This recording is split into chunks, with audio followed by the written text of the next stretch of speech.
I'm Scott Shepard with the National Center for Public Policy Research. First, I'd like to thank the company for engaging my organization regarding a shareholder proposal that we submitted concerning the board's nominating processes. The company agreed to consider candidates with diverse viewpoints and perspectives, and in our partisan climate, I think that's a real win for Walgreens shareholders. Second, I want to follow up with you with an exchange that your representatives had with my organization at the 2018 shareholder meeting.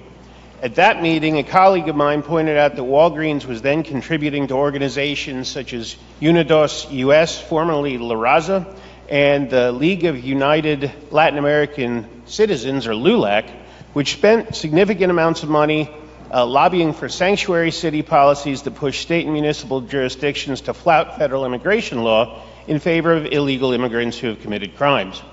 We noted then that the evidence suggests that an overwhelming majority of Americans oppose these policies.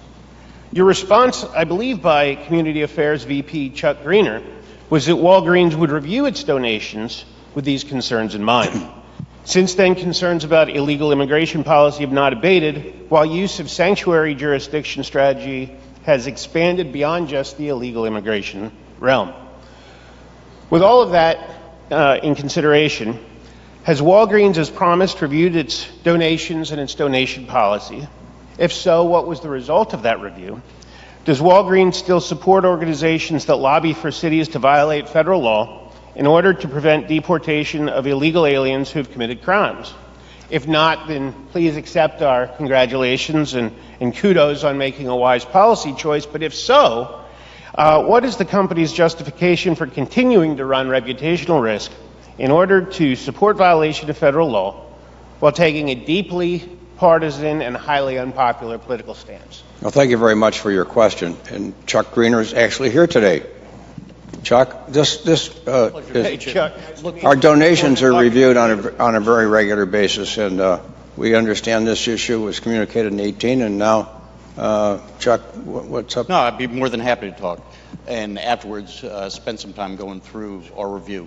I think at that meeting I mentioned to you our sponsorship of those two organizations was with respect to health fairs, specifically related to those things that reflect Walgreens and our interest.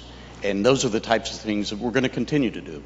Those organizations that support our purpose to help people live healthier and better lives, we're going to continue to look for opportunities like that.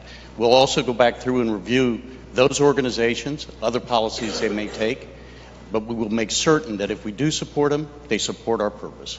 And so with that, I'd be happy to talk with you, because I think part of the question you raise and other organizations raise is, if we do support a health fair or something like that, could those resources be used elsewhere?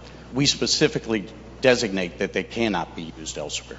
Given the fungibility of assets, though, doesn't your contribution create the opportunity then for non-specified assets to be shifted into these political activities? My point just a second ago, we specifically state that they cannot be used. Maybe you guys can take this offline and spend some time together.